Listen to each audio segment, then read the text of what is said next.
Aloha! Good day everyone and everyone in the world. So here I am with another video. At sabihin nyo na naman, yes, workout video. But I am not here to flex, but rather I'm here to inspire of what we do in here. Ang goal lang namin is very simple. We want to have a healthy and longer life. For our plans, for our goals, for our family, friends, and everyone who surrounds us. So kung iba nga nakapag-flex, kumakain ng masasarap, umiinom ng mga alak. Well, ako rin naman, admittedly, I do that.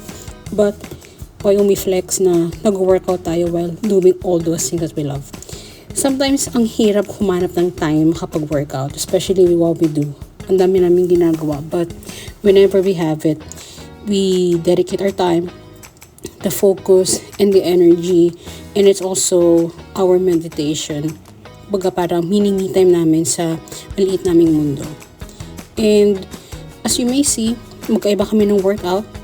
Kahit magkasama kami, magkatabi kami dyan. Pero kanya-kanyang buhay. Kasi kanya-kanya kaming bodily goals. Iba-iba kami ng composition. But ang importante is maging malakas kami as we grow older. Because admittedly, we're not getting any younger, guys. You gotta be healthy. So, this is what we do. If meron kaming time na makapag-workout like this. And yun, hindi ko na lang sabihin ko. But for everyone siguro to start living healthy life, gym life, workout. Pwede kayo nag-gym, at least mag-home workout siguro. Kasi kailangan natin ng mga muscles sa katawan. At gusto natin, pagtanda natin, makakapagbuhat tayo. So, here's an extra clip on how happy we are kapag nag-workout kami. Papasayaw nga siya. So, yun muna. Mahalo!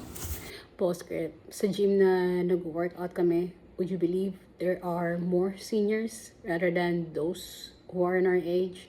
And they're stronger than us. Imagine, there's one man there, it's like 70 or 80 years old, pero ang lakas pa rin niya. So, workout tayo guys. Bye!